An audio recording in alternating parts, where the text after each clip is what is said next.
Omo free ha omo information kwa abonte nyina menimpa me ana memua no fire menim ni nyina yanko Sammy Gyemfi be ka conversation bi ma Sammy Gyemfi kotna eye Asempa FM ukomlemle BBC emo make comments na comment no o ansan ye ya churchuru bi e wo ho jeno am se de ho ya churchuru bi wo ho so we will respond o se dey o say don't worry about that, let's move on. Sammy Gyemfi kokotna eye kokomlemle BBC ana o say gold board ade a wo ye me maka asem and if I do we kokomlemle BBC no instead so baba respond wa ha no wa me respond wa ha o ana wo frɛ me wo phone so ana wo ka kyam Sammy na me a wo ka guma so menya ndai Ghana for the media I'm asking the relevant questions. It is Sammy Gyemfi frame, but I'm catching is still no. Me baba beka na me busa questions that needs to be asked. It is yes what frame can be full be agere no. Me share Sammy Gyemfi bossa me ba ma beka. And me ba no so ampani ampa said the mechanics and mechanic. Exactly. AM home care and nursing home. No mo sure wo for ma nya kwan wo dwuma. We home care and nursing services, elderly day care, medication management, dementia, and Alzheimer care, physiotherapy services, post-surgery care, illness recovery care. Ni nyina ne say, ubusu ni bi kra na bi a wakwayare sabia ne yayi na befie. Na wo frɛ AM home care and nursing home for ya 24/7. Wo mu abekwa akokro no, ekwan befa so befa ni nduro, no mu entertain no. Na wo so nya kwan wadwuma. Ene AM home care and nursing home. Sabi na mi pay. Obutumi krokro busu afokro a kire wa mu. Omo wo hefa. AM home care and nursing home. E wo Fanko, Accra, and Sawom Road. Fra 0540 344 837 and 0207 859995. Boss. Omo free ha omo information kwa abonte nyina menimpa me ana memua no fire menim ni nyina yanko Sammy Gyemfi be ka conversation bi ma Sammy Gyemfi kotna eye Asempa FM ukomlemle BBC emo make comments na comment no o ansan ye ya churchuru bi e wo ho jeno am se de ho ya churchuru bi wo ho so we will respond o se dey o say don't worry about that, let's move on. Sammy Gyemfi kokotna eye kokomlemle BBC ana o say gold board ade a wo ye me maka asem and if I do we kokomlemle BBC no instead so baba respond wa ha no wa me respond wa ha o ana wo frɛ me wo phone so ana wo ka kyam Sammy na me a wo ka guma so menya ndai Ghana for the media I'm asking the relevant questions. It is Sammy Gyemfi frame, but I'm catching is still no. Me baba beka na me busa questions that needs to be asked. It is yes what frame can be full be agere no. Me share Sammy Gyemfi bossa me ba ma beka. And me ba no so ampani ampa said the mechanics and mechanic. Now you musa question. Sammy Gyemfi so obesity up gold board. And what now no say gold board is going to operate like cocoa board. Now question ye busa ne say cocoa board ndi anti kura na ye ye purpose bend ye de ye gobi in 1937 Ghana for bebre e hode omu cocoa for almost 8 months so omo nton tieni yo Nye busa wo mo se die nti no mo nton and wo mo say private members omo beto the African West African merchant for no beto good omo lesser prices any kwan so omo ma omo e die ne sa de omo nton good no tieni yo ana aban sa time na colonial aban ye wo ho na okosati bibi a friend Noah's Commission say Noah's Commission nya hwehwemu say de na ekoso e kwa ba ne be fa so e be resolve Noah's Commission no recommendation ba ko ne say ana nya West African Gold Deben Board wo ana West African Gold Board ana to West African Gold ni nyina nyema 1940 ana say ana be sati Ghana Cocoa Marketing Board Cocoa Marketing Board no na free so ababedo but I won't say not there was a problem. So Sammy Gyemfi about setting you need to say cocoa board. Not there was a problem. A man for the complaining. And then you say Sammy Gyemfi say more ton good no. Why they complaining? More fire. So if it is not broken, why fix it? Exactly. Cocoa board and the entire set here.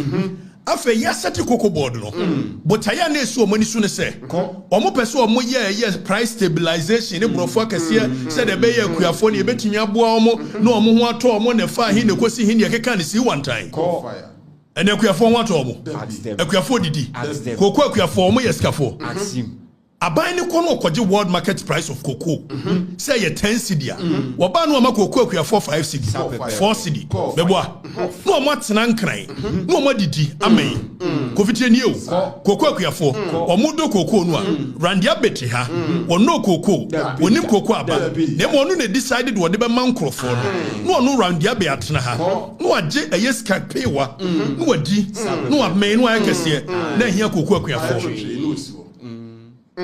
So Karl Marx can say or say law is a conspiracy between the rich and powerful in the society against the poor in the society. Karl Marx has more kind. It is a yet no good wo man for complaining here about your business in the sense of a media maybe said you see too good. Na me na maybe set a price. Adia some Gyemfi kan e ba ko ne say was say a gold board no price of the gold board aban no board no na be decide tienio board no wa mo na be da so finance minister be da so president na be appoint no meboa you no gold board Sammy Gyemfi be da so bi one appointed president meboa your friends a representative from bank of Ghana or ba be da so one appointed president meboa. So all they are trying to do is that kobi omo try say ombetimi consolidate your gold ni nyina akogu ba bie na etimi am obi ba ko a president no a control this gold ade omo ya no tienio na so was board no na be determine the price of gold there. Question ye busa Sammy Gyemfi say world market price which is competitive 10 cedi mo board no be decide am na ya above the 10 cedi na say mo decide above the 10 cedi dia instead senka ordinary Ghanaian ba koton the gold at 10 cedi no wo beje afri ne nsam no akwa koton na we are the 6 cedi ne 5 cedi abre no na nye ohia na baba manfo no butum so wo betena ha no waje no wadidi no ame na nso ohia fo no it is more scale minus no amomo decide we achi mo adwene ho de so mo hey, small scale minus margin home. Turn government. So government no instead so obey refineries. On your refineries. Now government ni pesika DNT. Tie. Sammy Gyemfi say omo ba be set up gold board. Na nkoma wo die nyina no. Tienio. On far the big mining companies in the Memu. Oko article 2576. President no na yedi go the wo Ghana henyina in its natural state. Ashanensa. Tienye. Article 2576. President ni yedi go nationalsa.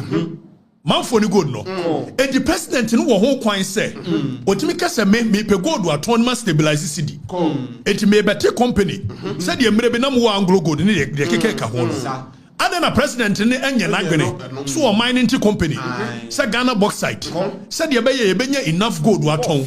Na mo no president ni tena ho. So okote board. Na hiafo ni kope omu gold wi a. Omo ye adwumade ni wi a. Ono president na be kire board be mo. It is a president in the government so more pay gold there. And the government in set up gold companies. To say Anglo gold, to say Ghana bauxite. No more uncle to gold. No more enough gold. No more we are determine price on person ton. Government in this one yes sir. Sammy Gyemfi one yes sir. The low hanging fruit no more. It moment kwaya juma den. Tienio na small scale miners. And no more year juma. Tienye. Samu mo ye galamse ni ade no. Mo makwaya juma den wi. Kamode call world market price ko per 10 cedi aban say obeje sa gold no free mo nsem na wo wia o ma mo nkoton na mo no beto ne boa wo pe e na maka kire mo adwene ne mo mie mu kakra pepe afedi enchi a emmoa wo man no kovi sa adwuma wo die pe de mra ye ne aye Anglo Gold Ashanti wo pe mra ye ne Newmont wo precious diamond ya de mra no mo no there is no way aban we betimi determine say wo Anglo Gold to ade wi a ye ne be determine price amount There is no way about we betimi determine say wo eye you can say Newmont utu gold we are. In fact they left their gold to the world market price. And some of these companies they are international multinational companies. So they are listed on international stock markets. So abantimi kan chom say mutu gold new year. Me na mechire mo price am beton. Eti afi baby a den say Ghana fo ahiafo no ayamo mo concession license. Ayamo mo kakra no. Instead so omu tu omu de ni wia omu benya world market price no and ne omu nya world market price aban better market price no so no ato ne mo aban nkoto Newmont enkoto Anglo Gold enkoto Precious Diamond there it omu benya more profit than the Ghanaian people. And this is the law we na Sammy Gyemfi and support and most small scale miners in Tianka Bibincham. Someone named Newmont to phone na ya Jumania good. Nemo Yanto Newmont dear. A Bible man a Kwaman diako. So this one is even an anti-Ghanaian law. Wait, Sadiwi. A Bama Ghana for a hiamo as compared to their counterparts. 1 million Yoma Hunquachiri. What's it? More fire. 1 million Yoma Hunquachiri. Sammy Gyemfi nam no Cambro. Na mo se memra meti me komamo small scale miners me komamo precisely na some make antigwene ho ya kan yanka se Newmont for gold aban na beto aban timi nto Anglo Gold for gold aban timi nto it is aban ne person ye mra dia on kan kire yese sa mra weni it would take care of ye Newmont ni Anglo Gold die nyina so bi abambi more fire. If it's a cocoa board, obia cocoa wokruma, cocoa board neto. Now this one is even a discrimination law. Sammy Gyemfi. Mo pesa mu bu man for ni bukata. Just man who no low hanging fruit. Baby a gold no mo to here for ne de no. Na mo de abegu wo. Na mo ahye coat, said wo coat ya. Na nkwa de wa no wadi. Na hia man for no. And man for no cannot see it. More fire. Go kan na me ho abasem. Ko. Mo me anka no kura bi nchire yo. Gold board where the here beba man for the Bobby? Oh, me can kure. Me can am why ye. Me can kure me why ye. Government car so kwa akoye bi. Anglo Gold de ben de be. Okoy want me anye. What does it? Want me anye? Now, Article 4 of the 1992 Constitution, it speaks against even discrimination. Precisely. What do I say? So, Sammy Gyemfi so oba be ye gold a ye debe gold board. Not say discriminate a Ghanaian mining companies here.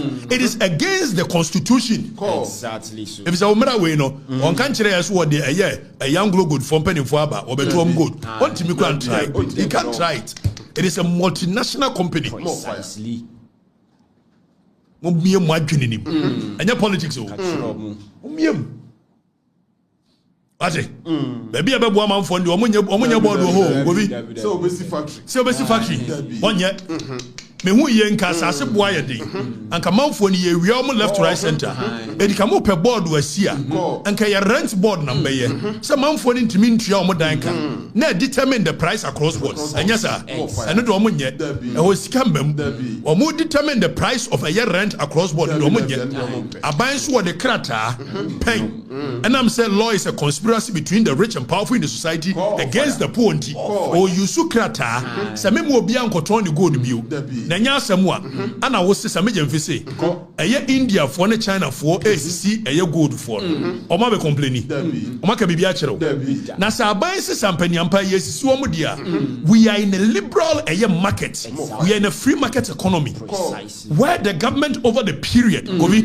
from the days of a champion ye free where ye ba jeje dia call eye the SAPS structural adjustment programs and ye free sa dictatorship state controlled market no ye free ho and ye ba ye free market economy say wo bia timi ni gwa anyhow aban nya adwuma aban ma wo bia mercury se fakoye gold aban ma wo bia excavator se fakotu gold aban ma wo bia hwewo enso aban ne se wonya ye wo adwuma wi a me na me be determine you want to cheat the people the government want to cheat the people and the people can see it imagine na data fire obi agene no ada I'm telling you aban nya adwuma wo aban no anka se wo try so okotu gold wantimi antu ne nyina gui Anglo Gold gui and anu ya no ba joma ama pen so kura na santehene yese wo mo ye mo Anglo Gold gui Just a buying don't even go to good.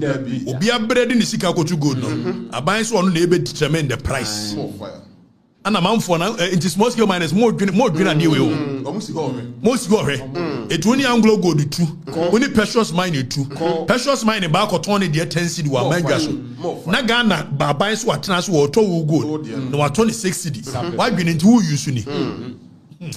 Mama politics in Kumo. What? As small scale miners in a we are saying we support good board. Now we are guys are here. We are dead. I am dead. Meeting I saw for you team. Among Tiasi, a more dead. It we are the best some says you are director of good board. Make us a great home reader. And so very good board Huska. But man who allowances, who are man who are yet dancing allowance, clothing allowance, one the good board one. What too good? Shoe allowance, what too good? Beyond too good. My catcher said the low hanging fruit. Monconquire rent board. Now buying for 2 million decided the rent across board. Why? And never one month for. And never be on Benya BD. Monquire land board. Nansa see and determine the price. Some which is got 10 years to make us as I said $500,000, $1 million. And the Monquire land board and determine the price. And one when you be go to the most is I could go when you be and you man name you machina. Mountford Mumia Magim. Demonstration be so almost 1 year. I demonstration be so most of a cocoa board 1950 and 1940 and a cocoa board and the cocoa board on the paper money. Yes, I'm go to negotiation bottom. Nam from what is syndicated laws from Famuka boot.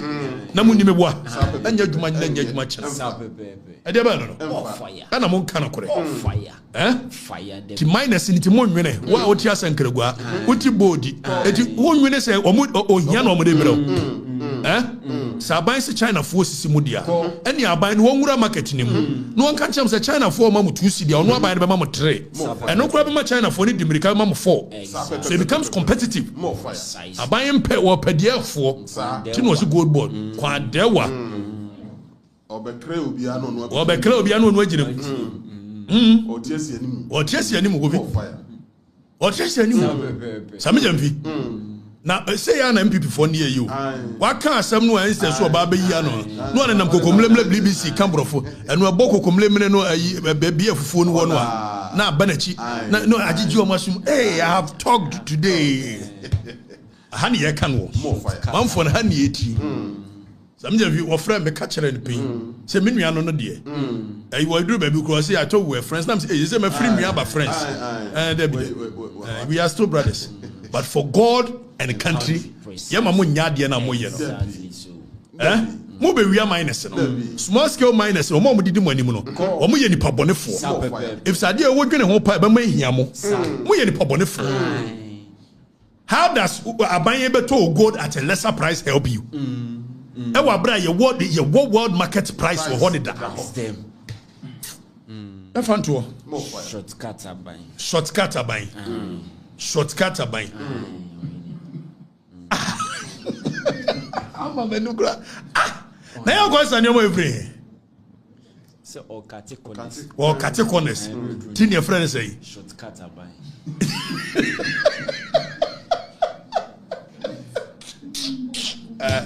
Serious issues, don't joke with it, okay? These are serious matters. We shouldn't joke with it.